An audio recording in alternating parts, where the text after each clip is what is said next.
अस्सलामुअलैकुम नाज़रीन, मैं हूं आपका मेज़बान अली तारिक और आप देख रहे हैं Capital TV. Eid special programme के साथ हमारे आज गेस्ट हैं सूबाई वज़ीर तलीम राना सिकंदर हयात साहब। राना साहब, सबसे पहले तो आपको ईद मुबारक। ईद के दिन भी आपकी मसरूफियत चल रही है और हमने आपका टाइम ले लिया है, सबसे पहले इसका बहुत बहुत शुक्रिया सर। जज़ाकल्लाह सर, आपको भी और सब देखने वालों को ईद मुबारक। और ईद तो है ही रौनक का नाम, तो मैं समझता हूँ कि आपका शुक्रिया कि आपने मुझे प्रोग्राम के लिए टाइम दिया। आई एम वेरी ग्रेटफुल। अच्छा राना साहब, ये बताइएगा कि ईद तो आज पहला दिन है, कैसा गुजर रहा है? एज अ मिनिस्टर कैसा आप इसको देख रहे हैं, कैसी मसरूफियत है, फैमिली को कैसे टाइम देते हैं? ये बहुत सी बातें हैं, इसका पहले जवाब दें। सर, ईद बड़ी हमारी फेस्टिविटीज़ होती हैं, बिकॉज़ हमारी ईद अमूमन जो है वो हमारी सारी फैमिली इकट्ठी होती है। और B it my brothers, my sisters, फिर मेरे कज़न्स, मेरे चाचाज, मेरे तायाज, मेरी कज़न्स, बड़ी बहनें, कज़न्स जिनकी शादियाँ हो गई हैं, तो हम सारे जमा होते हैं ईद पे। और हमारे गांव में पूरी फेस्टिविटी होती है। और ईद के ऊपर मुझे ये भी टाइम मिलता है कि मैं बच्चों के साथ टाइम स्पेंड करूं। और साथ ही साथ मैं सर अपने हलके के जो दोस्त हैं, बिकॉज़ मैं अमूमन 15-15 दिन अब कॉन्स्टिट्यूंसी में नहीं आ पाता। आजकल एग्ज़ाम्स चल रहे हैं, तो कलडस्के थे, गुजरांवाला थे, अब नारंग जा रहे हैं मंडे को। तो इसी तरह हम समझते हैं कि ये 2 महीने जो एग्ज़ाम्स की सीरीज़ होती है, इसमें बिल्कुल टाइम नहीं मिलता। इससे पहले होनहार था, तो मैं समझता हूँ कि इस ईद पे मुझे अपने हलके के दोस्तों को और हर दफ़ा उनके साथ बैठने का, उनके मसाइल सुनने का, ग्राउंड पे क्या गेज है गवर्नमेंट की, एक्चुअली तो आपको वो आवाम से पता चलता है कि आपके हालात कैसे हैं, तो उनसे टाइम स्पेंड करने का मौका मिलता है। सारी फैमिली इकट्ठी होती है, बेहतरीन खाने चलते हैं, रिश्तेदारों से मुलाकातें होती हैं, पूरा दिन रौनक होती है और रात लेट साहब, तक। ये बताइएगा, ये आप मिनिस्टर बन गए हैं, जो बचपन की ईद थी या जवानी की ईद थी उसको मिस करते हैं, वो कैसे गुजारते थे? सर, क्या बात है उस ईद की। और बड़ी शरारती ईद होती थी। अच्छा। और बिकॉज़ मैं बोर्डिंग में रहा, उससे पहले मैं गांव में था, तो हमारी ईद हमेशा फिर उसके बाद भी हमारे गांव में हुई। तो ईदियाँ लेनी, हाँ। बल्कि मास्क पहन के 2-2 दफ़ा ईदी लेने की कोशिश करनी। अब तो मेरा ख्याल, अब आप ईदी देते हैं। एब्सोल्युटली। अभी भी मिल जाती है, बहुत कम, बट कोई अच्छा। मर्ज़ी से बुज़ुर्ग घर में हैं, अल्लाह ताला उन्हें ज़िंदगी दे, आमीन। तो उनसे मिल जाती है।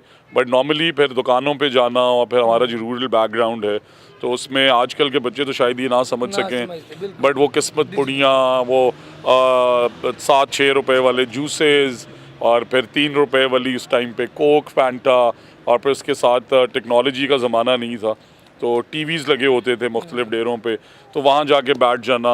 मोटर बाइक्स पे बहुत कम लोग आते सर, थे। कोई अपना बचपन का या जवानी का ईद का किस्सा सुनाए जो किसी ने ना सुना हो अभी।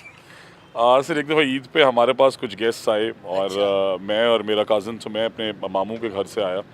And I don't want youngsters to follow this, but उस टाइम पे बाइक चलाना हम सीख रहे थे। अच्छा। तो हमने, वो गेस्ट आए और वो मेरे दादा को मिलने चले गए, तो उनका बाइक जो है ना वो लॉक नहीं था। अच्छा। तो हमने कहा कि हम नीचे ही जाके रोड पे सामने ही हम इस पे सीखते हैं बाइक चलाना। And while we were doing that, तो मेरा कज़न है आमिर, उसने बाइक चलाया, एंड आई फेल, और वो बाइक जो है वो मेरे से भी आउट ऑफ कंट्रोल हो गया। अच्छा। और हम दोनों गिर गए, और बाइक का नुकसान काफ़ी हो गया। बाइक। तो नाउ वी आर थिंकिंग कि यार, अब वो चलें, एक ऐसा एस्पेक्ट तो ये था कि हाँ। हमें बड़ी छोटी छोटी मामूली चोटें आई, हमने बाइक चलाना भी सीख लिया, और शरीफ आदमी का बाइक का क्या करें। अच्छा। फिर हमने उस बाइक को एक लोड किया। उस ज़माने के अंदर पुराने घोड़े और टांगों का निज़ाम चलता था, उस पे लोड किया। अब हम जब लेके जा रहे थे शहर की तरफ, तो सब देख रहे थे, because my father in the family was in politics as well, कि ये बच्चे बाइक कहाँ ले जा रहे हैं। अच्छा। तो सारे हजूम ने तो हमें पकड़े घेर गए फिर लिया, आप? और फिर उन्होंने हमारे पेरेंट्स को बुलाया, और हम वहाँ से बाइक अच्छा। छोड़ के घर अंदर भाग गए। बट इवेंचुअली वही डांट, और उस डांट का भी अपना ही मज़ा। हाँ सर, माशाल्लाह आप बड़े दबंग है। आपकी वीडियोस हमने देखी, आप घुड़सवारी भी कर रहे हैं, आप वो किसी से जब बात करते हैं वो भी आपका एक अपना स्टाइल है, दबंग तरीके से। खाने में क्या पसंद करते हैं, कैसे, ज़रा ये बताएं चीज़ें। सर, आजकल तो वैसे ओवरवेट हूँ, because I have been a sportsman all my life, तो मैं डाइट कर रहा हूँ, बट खाने सारे पसंद करता हूँ ईद देसी। पे क्या स्पेशल, सुबह भी क्या चला है ज़्यादा ये? सर, ईद पे हमारी फेस्टिविटी ये होती है कि करीबन 10 से 15 किस्म के खाने, बिकॉज़ मेरी वालिदा, मेरी चाची, मेरी ताई, फिर मेरी वाइफ़, मेरे बड़े भाई की वाइफ़, और कज़न्स की बेगमात, तो वो 10-15 किस्म के खाने, और सुबह 10 बजे तैयार। अच्छा। सो ईद प्रॉपर नमाज 10 पढ़ बजे। के आना है, और उसके 1 घंटे बाद, 2 बाद सब दोस्तों को मिलना है, और 10 साढ़े 10 बजे वो फेस्टिविटी। और फिर हमारी एक स्पेशलिटी है कि हम तंदूर के अंदर एक रोटी तैयार कराते हैं, जिसकी एक साइड इज़ जो हमारे गाँव के अंदर रेड चटनी होती है, अच्छा दूसरी इज़ ग्रीन, और उससे क्लब करके फिर तंदूर में बेक करते हैं, अच्छा। और उसके ऊपर फिर देसी घी लगा के, और बेहतरीन किस्म की फेस्टिविटी होती है, खाने कमाल किस्म के होते हैं, और को 10 साढ़े 10 सारी फैमिली इंक्लूडिंग द एल्डर्स, बच्चे, वो सब बेहतरीन खाना खाते हैं। फिर उसके बाद क्योंकि दोस्तों का आने का सिलसिला शुरू हो जाए सर तो राना साहब ये बताइएगा, जैसे आपकी जो फैमिली है वो भी सियासी घराना है, आपके वाला साहब भी एमएनए है, पूरा आपके लोगों का आना जाना, तो आपने बचपन से ये चीज़ें देखी होंगी, तो इसको कैसे मैनेज करते हैं? फैमिली को टाइम जो है वो कैसे देते हैं, बच्चों को टाइम कैसे देते हैं, ये मुश्किल नहीं होता? सर आई थिंक ये एस्पेक्ट एक पॉलिटिशियन का वो है जिसे समझने की बहुत ज़रूरत है आवाम को। ये कहना बहुत आसान है कि सियासतदान ये करते हैं, सियासतदानों ने वो गलतियां की, बट आप देखें कि एक सियासतदान हर 4-5 साल बाद, डिपेंडिंग ऑन असेंबली का टेन्योर क्या होता है, वो भी आपको इस मुल्क में पता है, अवाम में जाता है, अवाम में और अवाम को राज़ी करके वोट लेना सबसे बड़ा टास्क है। और दूसरा आप देखें कि उसकी फैमिली लाइफ, मतलब मैं ऑनेस्टली समटाइम्स आई थिंक कि आप सोचें कि एक वालिद के नज़र से कि आपको आपकी बेटी और बेटा कह रहे हैं कि हमें कहीं लेके जाएं, आपके पास वसाइल भी हैं, सब कुछ है, बट आप इसलिए नहीं लेके जा सकते क्योंकि आपने किसी मीटिंग पे कमिट किया हुआ है, आपने मुल्तान जाना है आपने, और फिर उनकी उनकी इम्पॉर्टेंट बर्थडेज अंदर रह जाती हैं बिकॉज जब आप काम कर रहे हो तो। बट मैं आई थिंक पॉजिटिव साइड ये है इसकी कि इन सेक्रीफाइसेस को इवेंचुअली खुदा देख रहे हैं, बिल्कुल। And it pays back. ये नहीं हो सकता कि आप हुकूकुल इबाद पूरे कर रहे हैं, बिकॉज जब आप आवाम की खिदमत कर रहे हैं तो आप हुकूकुल इबाद पे काम अच्छा करें। राना साहब ये बताइएगा, आप माशाल्लाह बैरून मुल्क आपने तलीम भी हासिल की, फिर जो आपने देखा आपका सियासत में जो एंट्री थी ये कैसे हुई? कोई सोचा था आपने कि इधर आना है? और आप बिजनेसमैन भी हैं, तो ये सियासत की कैसे, नवाज शरीफ साहब से कब मुलाकात हुई, नून लीग कैसे ज्वाइन हो गई, ये ज़रा बताएं। सर नून लीग का सफ़र तो बहुत पुराना है, हम प्री पार्टीशन ही मुस्लिम लीग ही हैं अल्हम्दुलिल्लाह, और फिर राना फूल साहब 7 टाइम्स मेंबर रहे, मेरे दादा के बड़े भाई हैं, फिर राना इकबाल साहब, तो हम नवाज शरीफ साहब 85 में पॉलिटिक्स में आए, हम तब से मुस्लिम लीग ही थे, और तब से लेके हम मुस्लिम लीग में ही हैं। नंबर 1, मेरे वालिद साहब इंडिपेंडेंट 1990 में जीते, और फिर उन्होंने पीएमएलएन ज्वाइन की। राना फूल साहब 85 से ही थे, बट मेरे वालिद साहब को टिकट नहीं मिल सकी, बेइंतहा मसाइल थे तब, बट एवर सिंस देन वो मियाँ नवाज शरीफ साहब, और मियाँ साहब से मेरी मुलाकातें जो हैं वो बचपन में भी हैं। मैं 1990 में मेरी सिर्फ 4 साल उम्र थी, या 91 में गालिबन 5 साल, और मियाँ नवाज शरीफ साहब आए तो मुझे सब नहीं लेके गए कि ये छोटा है घर में, बट मुझे याद है कि मैं हमारे घर के अंदर मैंने अपने गार्ड को और हमारा घोड़ों पे जो साइस होता है उससे और 2-3 उन्होंने साथ पकड़ा, और मैंने कहा मैंने नवाज शरीफ साहब से मिलना है। अच्छा। और मेरी एचसन की टर्बन आई हुई थी उस ज़माने में, तो मैं वो लेके चला गया। फिर मियाँ नवाज शरीफ साहब 2008 के बाद, लंबी एग्ज़ाइल के बाद जब पाकिस्तान आए, तो फूल नगर उन्होंने 3 दिन बाद मेरी दादी के अफसोस के लिए आए और जलसा किया। अब मेरी सर सियासत में कभी मेरा शौक़ नहीं था। वो कैसे एंट्री हुई? फैमिली प्रेशर था या आपने कहा कि चल रहा है मामला तो आपने खुद नहीं सर, मैं एक्चुअली मैं पहले बोर्डिंग में रहा हूँ 12 साल, तो फिर मैं अपनी अंडरग्रेड डिग्री के लिए जब बाहर गया, 16 साल का अरसा था वहाँ पे, फिर मैंने नैंडोज़ डाउनटाउन टोरंटो में नहीं था, तो उसकी फ्रेंचाइज ली। कुछ मेरे दोस्त यूएस में काम कर रहे थे, तो मैंने वालिद साहब को कहा कि मैं यहाँ काम करना चाहता हूँ, और उन्होंने कहा ठीक है तुम मिलने तो आ जाओ। बट जब फिर मैं यहाँ आया तो इवेंचुअली ग्रेजुअली उन्होंने कहा कि 1-2 साल, मेरे दादा जो हैं वो मेरे से बड़ा प्यार करते थे, मैंने उनसे बहुत कुछ सीखा, अल्लाह ताला उनकी मग़फ़िरत करे। तो उन्होंने मुझे कहा कि बेटा 1 साल मेरे पास रहो। ही वाज वो उन दिनों बीमार थे, एजड थे, तो मैं उनके साथ रुक गया। बट फिर आहिस्ता आहिस्ता 1-1.5 साल 2 साल बाद जिस कॉन्स्टिट्यूंसी से मैंने इलेक्शन लड़ा, सियासत में मैं इसलिए आया क्योंकि ये एक सीट ऐसी है जो जागीरदारों और सरदारों के, हमारा उनसे बड़ा अच्छा रिलेशनशिप है, बट वो प्री पार्टीशन ही जीतते आ रहे हैं, नस्ल दर नस्ल। और वहाँ से हमेशा मुस्लिम लीग जो है वो 1947 से लेके 2024 तक एक ही दफ़ा जीती है, 1997 में, जब 2/3 मेजॉरिटी नवाज शरीफ साहब। उसके बाद उसके बाद फिर आप तो जब एप्लीकेशन ही कोई नहीं आती थी, हम सबको बुलाते थे कि यार प्लीज़ इलेक्शन लड़ें, वहाँ पे ये नहीं होना चाहिए। तो फिर मैंने अल्लाह से एक दिन दुआ की, मैंने कहा मेरे मौला ये तो नहीं हो सकता कि बुज़दिलों की ज़िंदगी जिए हम, और वो आएँ भी ना, आवाम के काम भी ना करें, और कैंडिडेट भी कोई नहीं है, एप्लीकेशन ही कोई नहीं है, क्योंकि उनकी 3 यूनियन काउंसिल्स हैं, उनका रिज़ल्ट होता है 10,000 इस दफ़ा भी वो 7,000 था। वहाँ से आपको वोट मिल ही नहीं सकता, तो आपने फिर उससे अगली 14 यूनियन काउंसिल्स में लंबी लीडों से जीतना है। But I am very grateful, मैं समझता हूँ सर कि मेरा हल्का जो है वो एक लिविंग एग्जाम्पल है। नौजवानों को जब आप एम्पावर करें, PP 183 मेरी कॉन्स्टिट्यूंसी का नंबर है। 13,000 या 14,000 वोट PTI के हैं और अल्हम्दुलिल्लाह 54,000 वोट जो हैं वो PMLN के हैं और 38,000 इंडिपेंडेंट के थे जिनका मैं जिक्र कर रहा था और 90% यूथ ने हमें वोट किया। और इसी तरह नेशनल असम्बली में पत्तों की तहसील में हम अपनी तीनों MPs जीते और नेशनल असम्बली में मेरे वालिद साहब की अल्हम्दुलिल्लाह 1 लाख की लीड है। उसकी रीज़न ये है कि आज जो बातें करते हैं कि फॉर्म 45, 47, तो हमारे हल्के में 2018 में जो पिछला इलेक्शन था हमें 16,000 वोट रिजेक्ट करके 200 वोट से हरा दिया गया। 1,27,000 हमने वोट लिए, बट आपको पता है कि RTS बैठ गया। तो मैं समझता हूँ कि अवाम ने इस दफ़ा वो गुस्सा निकाला कि नहीं, हम ये नहीं होने देंगे कि हमेशा ये जागीरदार जीत जाएं। और मैं दोबारा शुक्रिया अदा करता हूँ। छोटे छोटे बच्चे, आप कभी मेरी कॉन्स्टिट्यूंसी में जाएं, बुज़ुर्ग, वालिदैन, माएँ और नौजवानों का तो मैं ख़ुद उन सब का फ़ैन हूँ, but everybody in my campaign was young and I am grateful to honourable chief minister कि फिर उसके बाद उन्होंने मुझे ये अगला सवाल था मेरा राणा साहब कि जो मरीम नवाज़ साहिबा वज़ीर पंजाब है वो आपसे बड़ा खुश है। उन्होंने एक तकरीब में भी कहा कि राणा साहब आप तो हीरो हैं और काम कर रहे हैं। ये जब एप्रिसिएशन मिलती है कैसा लगता है? सर बहुत अच्छा लगता है और मैं समझता हूँ, देखें ये कहना भी बड़ा आसान है और आज क्योंकि खबा 3 के बारे में जब हम बात करते हैं तो आप देखें कि वुमेन एम्पावरमेंट, उस मुल्क में फ़ीमेल्स के ऊपर हरासमेंट, उनकी इंक्लूजन इन जॉब्स, उनकी तालीम, बहुत सारे मसाइल थे। तो मैं चीफ मिनिस्टर साहिबा का 2 वजह से बहुत बड़ा फ़ैन हूँ। अच्छा। एक कि बड़ा फ़ैसला, छोटा फ़ैसला लेने वाला आदमी कभी ज़िंदगी में आगे नहीं जा सकता। ये मैंने सारी ज़िंदगी की मेरी लर्निंग्स हैं।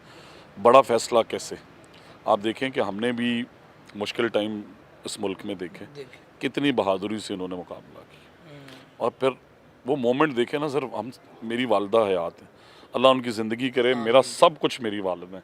बट अगर ज़िंदगी में कभी ऐसा मौका आ जाए कि यार वो एक वालिदा हॉस्पिटल में हो और उन्हें कैंसर हो और आपको पता लग रहा है कि वो सर्वाइव नहीं कर रही हैं और आप सिर्फ इस वजह से उनके पास ना जा सकें कि लोग कहें कि ये तो देखें फिर चले गए हैं, और या इस वजह से कि आपको जेल में बंद कर दिया गया है, मतलब आपकी वालिदा से बात भी ना और इस दुनिया से चली जाए, और उस बहादुरी से उस गम को बर्दाश्त करके फिर अवाम में निकलना।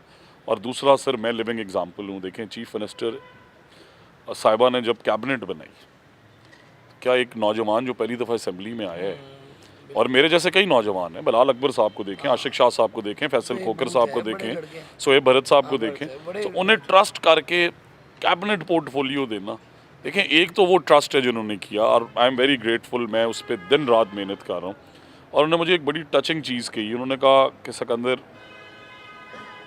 मैं सिर्फ तुम्हारे से ये उम्मीद करती हूँ कि जब 5 साल बाद घर जाओ ना, प्राइवेट स्कूल्स और सरकारी स्कूलों की तालीम बराबर हो या सरकारी की बेहतर हो, और दूसरी बात ये कि तुम्हारे बच्चे और मेरे बच्चे और इस मुल्क के बच्चे ये तफरीक ना कर सकेंगे स्कूल प्राइवेट कौन सा और सरकारी। ये आपने एक स्टेप भी लिया, हम इस पर भी बाद में बात करेंगे। नो डाउट आपने अपने बच्चे भी करवाए हैं, उस बच्चे से भी बात करेंगे। मुझे राणा साहब ये बताइएगा कि अभी ये जो मामला चल रहे हैं, ईद का दिन है, तो जो कैबिनेट के मेंबर्स हैं या जो कैबिनेट आपके सियासी दोस्त हैं, उनके साथ आपका कैसा रवैया है? क्योंकि ईद वाले दिन लोगों का होता है आपस में आना जाना। नए दोस्त कौन से बने हैं मिनिस्टर बनने के बाद, ये बताएं।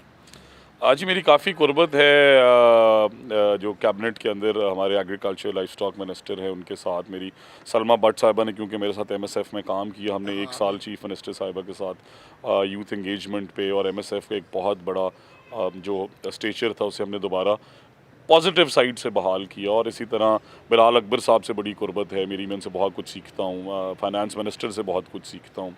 गोरचानी साहब से बहुत कुछ मैंने सीखा, मैंने बिलाल यासीन साहब से, और इसी तरह सीनियर मिनिस्टर जो हैं उन्हें जब चीफ मिनिस्टर ने ये पोर्टफोलियो दिया तो उन्होंने, she is work lot in the development sector, और उनकी क्वालिफ़िकेशंस जो हैं उनके मुताबिक उन्होंने डिलीवर किया। फिर आप देखें कि एनवायरनमेंट पे जो पॉलिसीज़ आई, जिस तरह पहली दफ़ा काम हो रहा है हमारे जंगलात के ऊपर, हमारी टूरिज़म साइट्स पे, हमारी एको फार्मिंग सिस्टम पे, जिस तरह हमने अब देखा श्रिम्प फार्मिंग मैसिव लेवल पे, मैस स्केल पे उन्होंने प्रमोट की, जिस तरह से उन्होंने एनवायरनमेंट पे सेंसिटिविटी बढ़ाई, जिस तरह से स्कूल्स के अंदर कैंपेन्स लॉन्च हुई कि क्यों कूड़ा फेंकना गलत है, क्यों एनवायरनमेंट, अब स्मॉग में आप देखें हम सब परेशान हुए, बट उसे प्री एम्प्ट करने की तरफ गई और मैसिव एट स्केल ऑपरेशंस हुए। तो मैं समझता हूँ कि मैंने हर कैबिनेट मेंबर से कुछ ना कुछ सीखा और ज़िशान रफ़ीक साहब मिनिस्टर लोकल गवर्नमेंट से, बिकॉज लोकल गवर्नमेंट मेरा फोटे था, मैं इसकी थ्रू ही सियासत में मिलके आया। दोस्ताना माहौल में आप सब लेके चल रहे हैं। सो मेरा पॉइंट ऑफ व्यू ये होता है कि खामियां हर किसी में होती हैं, बट उनकी पॉजिटिव साइड से सीखें। और हज़रत अली का वो कॉल कि जो अपनी गलतियों से सीख के आगे नहीं बढ़ता वो कभी बड़ा आदमी नहीं बनता। बिल्कुल। अच्छा राणा साहब, हमने ये भी सुना है कि इस पे अब आप बताएंगे कि जो आप तनख्वाह भी नहीं लेते, पेट्रोल भी अपनी गाड़ी में सरकारी नहीं दिलवाते, इसकी क्या वजह है? आप मिनिस्टर हैं, ये तो आपके अलाउंसेस हैं, ये क्यों नहीं लेते? और फिर ये जो सारा आपका सिस्टम चल रहा है कैसे चल रहा है, अपने बारे में ज़रा ज़ाती तौर पे बताएं। सर मैं एक्चुअली मुझे तालीम से एक जुनून था बहुत अरसे से। मेरा ये मानना है और ये दुनिया की स्टडीज़ हैं कि आपकी जो सबसे ज़्यादा बड़ी इन्वेस्टमेंट पे ऑफ करती है वो education. So if you invest $1 or $2 in education, it is an investment in the generation. But अगर कोई बहुत स्मार्ट है वो कहता है फाइनेंशियल इम्पैक्ट बताएं, तो it pays back between $6 and $9। ये तो सबसे तो 3 से 6 गुना। और दूसरा ये कि तालीम इसलिए भी ज़रूरी है कि जॉब्स करना ठीक है, आगे बढ़ना ठीक है, बट बेसिक ज़िंदगी के एथिक्स सीखना, बड़ों की इज़्ज़त करना। एक पढ़ा लिखा बंदा, आप कभी हम गांव में सुनते हैं कि एक नाले पे लड़ाई होगी, उसने बंदा मार दी, पढ़ा लिखा बंदा पिस्टल चलाते हुए सोचेगा मेरा ये ईमान है। और दूसरा ये है कि अखलाकियात का जो फुकदान है, फिर आज डिसइंफॉर्मेशन मिसइंफॉर्मेशन, तो उसमें जब आप हमेशा सच बोलना सिखाएंगे, आप पॉजिटिव चीज़ें सिखाएंगे, तो वो पॉजिटिव साइड पे ही रहेंगे। सो तालीम वाज दैट थिंग जिसमें मैंने शुरू से इन्वेस्ट किया। मेरे पास कुछ है, मेरे पास कुछ नहीं है, मैं इनके लिए कॉन्ट्रीब्यूशंस करता रहता था। अपनी अब सारी जो सैलरी वगैरह वो इनको सर मैं अभी भी private मेरी schools जितनी को- सैलरी है वो मैं डोनेट करता हूँ। अच्छा। सैलरी के अलावा भी मैं डोनेट करता हूँ। और मेरी अपनी गाड़ी इस वजह से, बिकॉज मैंने सबसे वादा किया था अपनी कैंपेन में कि मैं ये मराज जो हैं वो नहीं लूँगा। जी मेरे साथ ज़रूर प्रोटोकॉल की गाड़ी जब मैं बाहर जाता हूँ वो चलती है। मैं पर्सनली सिर्फ अपनी गाड़ी इसलिए इस्तेमाल करता हूँ कि मेरा वो मैनिफेस्टो का वादा था, मैं वो वादा नहीं तोड़ सकता, मैंने कभी झूठा वादा नहीं किया। और डोनेट इसलिए करता हूँ क्योंकि अल्लाह ताला का ये फरमान है और मेरा इसमें मुकम्मल ईमान है सर कि मुझे जितना भी रिस्क दिया खुदा ने, मैंने इन दोनों हाथों से कमाया। मेरे वालिद साहब ने हमेशा हलाल रोज़ी कमाई, कभी कमीशन नहीं ली, कभी करप्शन नहीं की। ये मैं ऑन ओथ कह सकता हूँ। मतलब हमारे रमज़ान का महीना भी गुजरा है, मैं कभी गलत बात नहीं करूँगा। तो मैंने उनसे इंस्पिरेशन ली और फिर मैंने मेहनत की ज़िंदगी में। तो जब अल्लाह सीधे रास्ते से दे रहा है, सर ये मेरा बेटा है यूसुफ, इधर आओ। तो मैं ये आखिरी बात कंप्लीट कर लूँ कि अल्लाह ताला ने ये फरमाया कि मेरी आवाम पे जितना लगाओगे एक ही तरीके से मेरे से तजारत कर सकते हो। उसकी इजाज़त है इस्लाम में कि मेरी मखलूक पे लगाओ इस मजबूत ईमान के साथ कि अल्लाह देगा, वापस देना है। And it paid back. और मुझे तो सब कुछ खुदा ने, मैं समझता हूँ कि उसकी आवाम मखलूक की खिदमत भी दी है। अच्छा राणा साहब, आपका माशाल्लाह एक बेटा, आपने बड़ी हिम्मत की है कि पाकिस्तानी सरकारी स्कूल में, आप खुद बल्कि अच्छी सन के पढ़े हुए हैं और बच्चे को सरकारी स्कूल में एडमिट करवाया है, ये क्या वजह है? और उस बच्चे से भी पहले मिलना चाहेंगे, ज़रा बुलाएं और दिखाएं सारा। यूसुफ, अस्सलाम वालेकुम यूपी। ये जी यूसुफ मेरा बेटा है। अच्छा, अस्सलाम वालेकुम यूसुफ। अस्सलाम वालेकुम, कैसे हो? अच्छा, अस्सलाम बाबा के वालेकुम। साथ इसने मैचिंग क्लोथ्स पहने हैं जी। अच्छा, आज अच्छा, ईद पे माशाल्लाह, ईद ये हमेशा मेरे साथ मैचिंग करता है, इसे बड़ा शौक है कि ये बाबा जैसे कपड़े पहने। Sir coming to your question, मैं भी सरकारी स्कूल में 1 साल पढ़ा हूँ। अच्छा, पढ़े हैं। HSN जाने से पहले। तो प्री स्कूल का निज़ाम उतना नहीं था, तो मैं 1-1.5 साल मैं पढ़ता रहा सरकारी स्कूल में भी। वहाँ पे हमारे एक और मोहतरम उस्ताद थे, उनसे फिर बल्कि मैंने बाकायदा तख्ती लिखना भी सीखी, ताकि मेरे वालिद साहब कहते थे कि खुश खत हो जाओ, तुम्हारी हैंड राइटिंग बेहतर हो जाए। बचपन में ये बड़ा होता था कि राइटिंग अच्छी होनी चाहिए। तो सर मैंने फिर अर्ली ईयर्स का एक चाइना चौक पे चिल्ड्रंस लाइब्रेरी कॉम्प्लेक्स था, जिसमें फिर हमने ये सोचा कि इस मुल्क में सरकारी स्कूलों में अर्ली ईयर्स का कोई निज़ाम नहीं है, प्री स्कूल और प्री नर्सरी। और फिर हमने कभी इस पे काम नहीं किया कि उस बच्चे को, सारी दुनिया की तालीम कहती है कि पहले 7 साल में 8 साल में बच्चा ग्रो करते।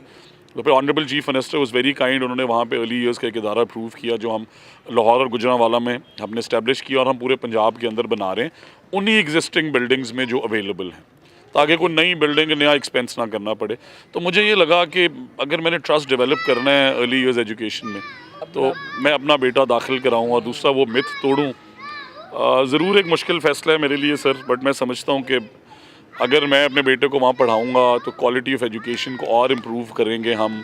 और पंजाब के सारे बेटे और बेटियां भी तो मेरे बेटे और बेटी हैं। माशाल्लाह, ये आपका बहुत बड़ा कदम है। लेकिन मुझे ये बताएं, जब आपने अपने बच्चे को सरकारी स्कूल में करवाया, अल्लाह ताला का आपके पास एक बिजनेसमैन भी हैं, कहीं और भी करवा सकते थे, तो फैमिली की तरफ से कोई आया? अक्सर जो माएँ होती हैं वो बड़ी कॉन्शियस होती हैं ना कि मेरा बच्चा अच्छे स्कूल में पढ़े, पढ़ाए, तो वो हुई नहीं बात? सर वैसे मैं आपको ऑनेस्टली बताऊं कि my wife was very supportive. अच्छा, अब उन्होंने मेरे से ये ज़रूर कहा कि देखें 2-4 साल आप पढ़ाएं, इसे बिल्डअप करें, बट इसका ये कसूर नहीं होना चाहिए कि ये अपने वालिद के स्कूल में ना जा सके। सो एट अ लेटर स्टेज अगर कभी HSN जाना चाहे तो इजाज़त दे दीजिएगा। मैंने कहा अभी तो ये प्री स्कूल पढ़े ना, 3-4 साल अपनी फाउंडेशन बिल्ड करे। जितना मेरा टेन्योर है मैं इसके साथ साथ पंजाब के सारे बच्चे और बच्चियों की तालीम पे काम करूं, बट इसके साथ साथ I think my family was appreciative. Concerns उनके बहुत थे, कंसर्न पाकिस्तान के स्कूल्स की आपको भी पता है, आप तो मिनिस्टर बने, अब आप खुद जाके देख रहे हैं क्या सूरत हाल है, आपसे बेहतर अब कौन जान सकता है? बट इसी बहाने सर चलें और जो हैं मेरे दोस्त अपने बच्चे दाखिल करा रहे हैं। I am very grateful. कुछ deputy education officers, DOs, COs, AEOs, teachers ने अपने बच्चे यहाँ दाखिल कराए हैं कि हमारे मिनिस्टर साहब ने करा दिए। तो मैं समझता हूँ कि चलें एक स्टेप पॉजिटिविटी के लिए, ट्रस्ट बिल्ड करने के लिए, सिस्टम के लिए, एंड इंशाल्लाह Yusuf will be a superstar. ये बहुत अच्छा पढ़ेगा इंशाल्लाह। अच्छा राना साहब, मुझे ये बताएं कि माशाल्लाह हमने आपको देखा है टिकटॉक पे भी, और वीडियोस भी आपकी हम फेसबुक वगैरह सोशल मीडिया पे देखते हैं, बड़े आप दबंग तरीके से बात करते हैं, और कभी आप घुड़सवारी कर रहे होते हैं। ये जो चीज़ें हैं ये कैसे आई, ये इसका ज़रा बैकग्राउंड बताएं। ऐसे ही थे पहले भी, ऐसे ही थे कि ये मिनिस्टर बन के अब ज़्यादा चीज़ें हो रही हैं? नहीं सर, मैं बिकॉज आपको मैंने बताया मैं स्पोर्ट्समैन था, तो स्पोर्ट्स बहुत की अल्हम्दुलिल्लाह। कॉलेज कैप्टन रहा, क्रॉस कंट्री विनर रहा, HSN कॉलेज के स्पोर्ट्स कलर है, बोर्ड्स पे नाम है, प्रीफेक्ट भी रहा मैं, जो कि एकेडमिक और स्पोर्ट्स का वो है। और फिर मेरे दादा को बहुत शौक़ था घोड़ों का, तो हमारे अल्हम्दुलिल्लाह डाबी विनर्स भी हैं और बड़े बहुत अच्छी ब्रीड है। तो मेरे दादा के बाद मेरे वालिदैन को, मेरे वालिद साहब और मेरे चचा और ताया को मेरे दादा कभी लाहौर रेस क्लब नहीं लेके गए कि उन्हें डर था कि मेरी जनरेशन जुए में ना लग जाए। उनका पॉइंट ऑफ व्यू ठीक था। तो मेरे दादा सिर्फ ब्रीडिंग करते थे और फिर वो अपने घोड़े बेच देते थे या लीज पे देते थे, और साथ उन्हें शौक़ था अपने लिए रखते थे। तो फिर मैंने सोचा कि आफ्टर ही पास्ड अवे हमें रिवाइव करना चाहिए। तो माशाल्लाह यूसुफ भी राइडिंग करता है जी। अच्छा माशाल्लाह, ये भी यूसुफ भी राइडिंग करता है और यूसुफ घोड़ों को बहुत पसंद करता है। उनके बच्चों के लिए भी यूसुफ ने रोज़ मेरे वालिद साहब को कह के 3 हमारे नए फोल्स तैयार हुए, तो इसने उनके लिए कमरे बनवाए हैं। आप मेरे साथ जा रहे हो? अब हम गांव जा रहे हैं। अंकल तो बताओ, हम यूसी हॉर्स राइडिंग करते हैं ना? आप हॉर्स राइडिंग करते हैं? और आप ये कितने हॉर्सेज हैं? 3 हॉर्सेज एंड 1 न्यू बेबी। और आपने रूम भी बनवाए हैं हॉर्सेज के न्यू? अच्छा, कितने रूम्स बनाए हैं? 2 रूम्स बनाए हैं दादा को कह के। और हम हॉर्सेज को कब मिलने आ रहे हैं? हम आज मिलने जाएंगे ना हॉर्सेज? तो गाड़ी स्टार्ट हो गई है, मैं जा रहा हूँ बाबा। ईद का दिन है तो लाजमी बच्चे भी चाहते हैं कि कहीं बाहर जाए। अच्छा राना साहब ये बताइएगा कि ठीक है घोड़े तो आपको बड़े पसंद है, आप गाड़ी कौन सी पसंद करते हैं, और खाने में कौन सा खाबे पसंद करते हैं, लाइक लोहड़ियों की तरह के, किस तरह की चीज़ें खाबे पसंद करते हैं जी? But combination of west and Pakistani food. तो मैं बड़े शौक से कड़ी चावल खाता हूँ, दाल चावल खाता हूँ, कढ़ाई खाता हूँ, दुम्बा कढ़ाई खाता हूँ, पुलाव, पालक गोश्त और कद्दू गोश्त, भिंडी। बट साथ ही साथ मुझे एक बर्मीज़ डिश है खाउसवे बड़ी पसंद है, मुझे जापानीज़ बड़ा पसंद है, मुझे कोरियन बड़ा पसंद है, फिर मुझे वियतनामीज़ फ़ो के बड़े बड़े बोल्स यूनिवर्सिटी में हमने खाए, पर तब से मैं खाता रहा, तो वो बहुत ज़्यादा पसंद है। थाई बहुत पसंद है, तो वो फेवरेट चीज़ें हैं। अच्छा ये बताइएगा कि आज ईद का दिन है, सियासी तौर पे हमने देखा है कि हमारा पाकिस्तान कितना इंतशार हो गया है, सियासी लोग आपस में अब एक दूसरे को हाथ मिलाते हुए डरते हैं कि कोई मीडिया वाला तस्वीर खींच लेगा सोशल मीडिया पे, तूफ़ान बरपा हो जाएगा। आपको भी, आपके भी दोस्त हैं PTI के लिए, दिल में आपके भी कहीं सॉफ्ट जगह है, आप अक्सर बयानात देते हैं, ये क्या होने जा रहा है? PTI के हवाले से आज ईद का दिन है, क्या कहेंगे? उनके भी बड़े गिले हैं, आपकी पार्टी ने भी सब पहले बर्दाश्त किया हुआ, अब आप इक़्तिदार में, क्या कहेंगे? सर मैं समझता हूँ कि मैं प्रो डेमोक्रेसी आदमी। मैं जब बहुत छोटा था, मैं HSN कॉलेज से निकला, मुझे याद है कि मैं मेन मार्केट आया। तो मेरे वालिद साहब की गाड़ी थी, उस पर मियाँ नवाज शरीफ साहब का पोस्टर लगा हुआ। सर वो पोस्टर देख के वहाँ पुलिस वाले आ गए, वो हमें पकड़ के थाने ले गए। I was a student, I was traumatised कि मेरा क्या कसूर है। तो फिर मैंने अपने वालिद साहब को देखा, उन्होंने मुशर्रफ का मुकाबला किया, वो वाहिद ज़िला नाज़िम थे 2005 में, खड़े रहे, नहीं बिके। फिर मैंने मियाँ नवाज शरीफ साहब को देखा कि मुश्किलें ज़रूर आई। तो मैं समझता हूँ कि पीटीआई के लिए मेरा यही पैगाम है कि शायद जब इक़्तिदार में आएँ तो इस तरह के काम नहीं करने चाहिए जिनसे अल्लाह ताला नाराज़ हो। उनसे मैं समझता हूँ कि अल्लाह ताला नाराज़ हुआ। उसकी रीज़न ये है कि उन्होंने जिस तरीके से वो इक़्तिदार में आए और आवाम को उन्होंने बेवकूफ़ बनाया। आप देखें सर, एज़ अ पाकिस्तानी हम सब को पता है, वो जितना मर्ज़ी कहते रहे, हमें पता है शुजा पाशा कौन था, हमें पता है ज़हीरुल इस्लाम कौन था, हमें पता है 2013 का जलसा किसने कराया। हमें ये सैनिटी है कि जावेद हाशमी साहब ने 2015 में किन जजेस का नाम लिया, फिर देखें 2017 में उन जजेस ने क्या फ़ैसला किया। बट मैं सिर्फ, मेरा ये ख्वाब है और मैं पीटीआई के दोस्तों को भी यही कहता हूँ कि हम सबको इस मुल्क के लिए बैठना चाहिए, टेबल पे बैठना और चाहिए। बैठ के at least education, finances, defence, economics, इन 4 चीज़ों पे हमारा कंसेंसस होना चाहिए। बाकी सियासत बड़े शौक़ से करें। और दूसरी एक मेरी उनसे ये गुजारिश हमेशा से रहती है कि देखें सर, हमें इस मुल्क के अंदर एथिक्स सिखाई गई। मैं, मेरे वालिद साहब कभी कमरे में आ जाए, मैं उठ के खड़ा हो जाता। मुझे ये सिखाया गया कि अगर मेरे से कोई बड़ा बुज़ुर्ग आए तो मैंने उससे उठ के हाथ मिलाना है। वह बेशक वो अमीर हो, गरीब हो, मेरे हल्के से कोई आ जाए, आप यकीन माने कि मेरी ये कोशिश होती है कि मैंने अपने हाथ से चाय पिलाऊं, खाना खिलाऊं। बेशक मैं मिनिस्टर हूँ, मैं आफ्टर ऑल एक इंसान हूँ, वजारतें आती जाती रहती हैं, बट उन्होंने ये जो बदतमीज़ी का कल्चर प्रमोट किया। आप देखें कि कोई फीमेल, सबकी बहनें यार घरों में, और उन पे कोई हूटिंग करे, किसी से बर्दाश्त होगा नहीं होता, लाज़मी बात और है। फिर वो जो बुजुर्ग कल्चर रहनुमाएं, आप अब देखें ना, एहसन इकबाल साहब के स्टेचर के लोग, या मियाँ नवाज शरीफ साहब के, उनके इस मुल्क के लिए बड़ी कॉन्ट्रीब्यूशंस अच्छा, हैं। नवाज शरीफ साहब इख्तिलाफ से करें आप ज़रूर, बट ये क्या तरीका हुआ कि आप किसी को कह रहे हैं ओए आईजी, आप कह रहे हैं कि ओए इस मुल्क में टैक्स ना दो, ओ इस मुल्क में हुंडी शुरू कर दो। आपको पता है इस तरह के बयानात देने पे बाहर के ममालिक के अंदर आप सारी ज़िंदगी पॉलिटिक्स नहीं कर सकते। और ये नहीं कि आपको कोर्ट ऑफ लॉ सजा देता है, आपको आपकी आवाम कहती है कि ये मेरे मुल्क का रेवेन्यू कम कर रहे हैं। आज आप देखें, अल्लाह से डरना चाहिए, बट आप देखें यूनिट का बिजली का रेट शहबाज शरीफ साहब ले आए 15-20 रुपए नीचे, बट जब ये 14 रुपए यूनिट रेट था, किसने बिल लहरा के कहा था कि बिल जला दो? किसने कहा था ये मुल्क में बिजली नहीं है? तो इस वजह से मैं सिर्फ नौजवानों को ये कहना चाहता हूँ कि मैं और वो मिल के इस मुल्क के बारे में सोचें, आगे के सफ़र के बारे में सोचें। पीछे जुल्म की अगर कहानियाँ खोलेंगे तो मैंने आपको जैसे कहा कि बड़ी लंबी बेगम कलसूम नवाज़ से शुरू करें और मियाँ नवाज शरीफ साहब तक जाएं, और मियाँ शरीफ साहब को देखें कि कैसे उन्होंने इस मुल्क में क्या कुछ किया, और उनकी तदवीन के लिए उनके ख़ानदान को यहाँ बड़े, नहीं दिया। ये तो रिवेंज वाले मामला था। वो हो गया। अच्छा राना साहब, ये बताइएगा लास्ट पे आपसे एक सवाल कि नवाज शरीफ साहब से आपकी भी मुलाकात कुछ अर्सा पहले भी हुई है, और लोगों के बारे, उनके बारे में लोग एक बात कहते हैं कि जो मियाँ नवाज शरीफ साहब से ना, वो कोई नहीं है। नून लीग वाले भी ये बात को एडमिट करते हैं। मियाँ साहब खामोश है। मियाँ साहब क्यों खामोश है, और क्या सोच रहे हैं मियाँ साहब? आपकी तो मुलाकातें रहती हैं, कारकुनों को, लोगों को, वाम को बताएं ज़रा। सर मैं भी इस जमात में मियाँ नवाज शरीफ साहब का फ़ैन हूँ, उनके बाद मैं मरीम नवाज शरीफ साहबा का फ़ैन हूँ। हुआ ये कि जब मैं 2010 में आया इस मुल्क में, तो इस मुल्क में लोड शेडिंग का बुरा हाल था। मुझे याद है, मेरी एक दोस्त हैं डनीसा, और एक मेरा दोस्त है पीटर, उन्होंने फ़ोन किया, हम गुफ्तगू कर रहे थे, स्काइप पे बिजली चली गई। तो उन्होंने कहा कि what happened? I said load shedding. He said there must be a power outage.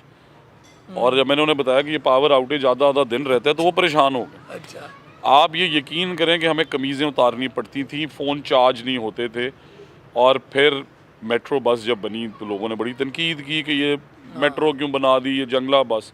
मैं उस मेट्रो में ट्रैवल करने चला गया, और मैंने देखा कि वहाँ तो सब गरीब आदमी, मेरे जैसा या प्रिविलेज क्लास का तो एक बंदा भी नहीं है। और उस जब मैंने पूछा तो उन्होंने कहा बाइक्स पे एक्सीडेंट्स होते थे हमारे, बसों में हम धक्के खाते थे, हम गाड़ियों में पूल करते थे, और बड़ा एक्सपेंसिव था ट्रैवल।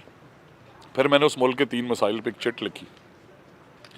एक थी दहशत गर्दी, रोज़ MQM से खबरें आ रही होती थी रोज़, और जमातों की, रोज़ बलूचिस्तान की, रोज़ कोयटा की। दूसरा था इस मुल्क की इकनॉमिक सिचुएशन, GDP डाउन, बुरे हालात, इन्फ्लेशन ऑन टॉप, और तीसरा था इलेक्ट्रिसिटी पूरी करना। मैंने वो चिट लिखी, बाखुदा मैं आपको सही बता रहा हूँ, और मैंने वो एक ड्रॉर में रख दी। तो मैंने कहा अगर देखिए मेरी फैमिली की एफिलिएशन है, बट अगर मियाँ नवाज शरीफ ने ये मैनिफेस्टो के वादे पूरे किए तो वो मेरा लीडर है। और जब 2017 में नवाज शरीफ को निकाला गया ना, तो GDP 5.8 था, दहशत गर्दी ऑलमोस्ट ज़ीरो थी, लोड शेडिंग भी ऑलमोस्ट ज़ीरो थी। तो तब से मैं मियाँ नवाज शरीफ साहब का फ़ैन हूँ। मियाँ नवाज शरीफ साहब चुप क्यों हैं? मेरी ज़ाती राय में मेरा ख्याल है शायद मियाँ नवाज शरीफ साहब deserves better, to be honest. देखिए ना, आज anti establishment narrative Imran Khan साहब टो कर रहे हैं। 3-6 महीने पहले वो अमेरिका की मिन्नतें कर रहे थे। 1 साल पहले वो अमेरिका का जो यार है गद्दार है कर रहे थे। उससे पहले हकीकी गुलामी, फिर जनाब आज़ादी, ये सब और मतलब फिर एंड तक। ये बड़ी इंपॉर्टेंट चीज़ है और मैं इस मुल्क के यंगस्टर्स को आज ही मैं कहने लगा हूँ, I don't know what will happen to me अगर मैं ये स्टेटमेंट दूँ पब्लिकली। बट आप ये सोचें कि इमरान खान आखिरी रात तक जनरल बाजवे के साथ रबते में रहा जब वो प्राइम मिनिस्टर था। आप देखें, उसने कहा कि KP असम्बली तोड़ दो, उसने तोड़ दी। उसने कहा पंजाब असम्बली तोड़ दो, इन्होंने तोड़ दी। जनरल बाजवे को किसने इस मुल्क से निकाला? आप भी जानते हैं कि मियाँ नवाज शरीफ है। मैं भी जानता हूँ कि मियाँ नवाज शरीफ वो वाहिद आदमी था जो खड़ा आके उसने कहा जो होता है हो जाए, ये मुल्क किसी की मिरास नहीं है। तो कौन सा anti establishment narrative Imran Khan tow कर रहा है, जो आखिरी रात तक, जो लाया भी बाजवा, जिसको चलाया भी बाजवे ने, और वो फैज़ हमीद। देखें ना, आज बातें हो रही हैं कि सुप्रीम कोर्ट के अंदर ये क्या किया गया, तो बताएं कि फ़ाइज़ ईसा के टाइम पे सुप्रीम कोर्ट में क्या हो रहा था। और उनकी बेगम समेत उन्हें सिर्फ इस वजह से कि उन्होंने फैज़ाबाद धरने में जनरल फैज़ हमीद का नाम लिख दिया। क्या वो इस मुल्क का सिटीज़न नहीं है? क्यों किसी फैज़ हमीद का नाम लिखना गुनाह है यार? जो कोई गलत करे, अच्छे काम बहुत कर रहे हैं। अब देखें, मैं हाफिज़ साहब का इसलिए फ़ैन नहीं हूँ कि वो आर्मी चीफ़ हैं, बट मैं उन्हें अप्रिशिएट इसलिए करता हूँ, उन्होंने स्मगलिंग रोकी। उन्होंने डॉलर की ट्रेड जो हमारी इस मुल्क के अंदर थी वो रेगुलराइज़ की है। जो सारा डॉलर अफ़गानिस्तान जा रहा था बगैर रूट्स के, वो रोका। उन्होंने कराची में बैठे बड़े बड़े माफियाज़ को पकड़ा, उन्होंने ट्रेड रूट्स को सीधा किया। तो ये सारी पॉजिटिव चीज़ें हैं। बट ये कर देना कि मैं नारे लगा दूँगा, मैं पूछता हूँ ना आवाम से आज कि किधर हैं 1 करोड़ नौकरियाँ यार? मैं भी एक यंगस्टर हूँ यार, वो किधर हैं 50 लाख घरे यार? मरीम नवाज शरीफ ने वादा किया था कि मैं स्कॉलरशिपें दूंगी, नहीं दे रही। कहा था मैं लैपटॉप्स लाऊंगी, नहीं दे रही। उन्होंने कहा था कि मैं न्यूट्रिशन दूंगी, नहीं दे रही। उन्होंने कहा था कि ये निज़ाम फसूदा हो गया, हमें मैट्रिक आर्ट्स और साइंस के अलावा टेक्नोलॉजी की स्ट्रीम चाहिए। 2.5 लाख बच्चे पढ़ रहे हैं। क्या सुथरा पंजाब नहीं हो रहा? क्या आप बताएं मुझे, इंक्रोचमेंट में ऐसा ऑपरेशन किसी ने किया तारीख में?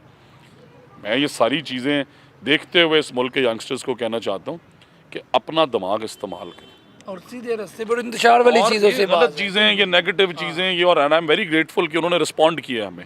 सर ये देखें, ये कहते थे ये निकल नहीं सकते बाहर।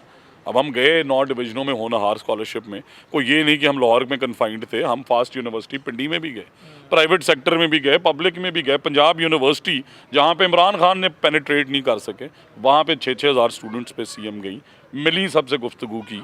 DG खान गई, फैसलाबाद गई, सियालकोट गई, बहावलपुर गई। ये कहते थे ये लोगों में निकल नहीं सकते। हज़ारों लोगों ने, बच्चों ने इनकी पॉलिसी सुनी, इन्हें अप्रिशिएट किया।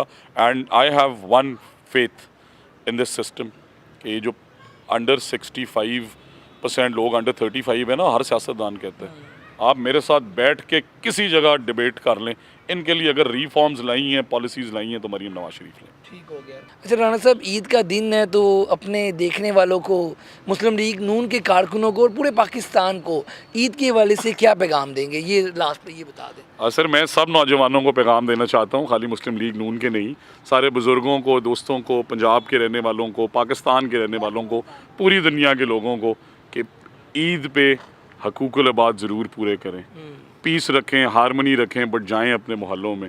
इन यंगस्टर्स से भी ये गुजारिश है कि अंडर प्रिविलेज लोगों का ख्याल रखें, क्योंकि ईद बाहर कैफ सब के लिए खुशियों का नाम है। अपनी जेब से कंट्रीब्यूट करें, सोसाइटी से लेके दें, हेल्प करें, खुशियाँ बखेरें। और हम सब की तरफ से, ये मेरा बेटा यूसुफ है जी, ये मेरी बेटी आर्या है, ये मेरी भांजी राया है, ये मेरी बेटी आयत है, ये मेरा भांजा शाजू है, हम सब की तरफ से आपको Eid Mubarak with a lot of prayers कि पाकिस्तान प्रोग्रेस करे, पंजाब तरक्की करे और तालीम जो है वो पंजाब में और पाकिस्तान में दुनिया का सबसे बेहतरीन तालीमी निज़ाम हो। तो let's say Eid Mubarak to everybody. Eid Mubarak. जी बहुत शुक्रिया जी, आप प्रोग्राम देख रहे थे ईद स्पेशल और सूबाई वज़ीर तलीम राना सिकंदर हयात साहब के साथ बहुत बहुत खूबसूरत बातें हुई हैं, कैसे ईद गुजारते हैं, माजी की बातें और तमाम आज का दिन वो कैसे गुजारते हैं, ये भी उन्होंने जो है हमें टाइम दिया। आज के प्रोग्राम के साथ मुझे दें इजाज़त, अल्लाह हाफ़िज़।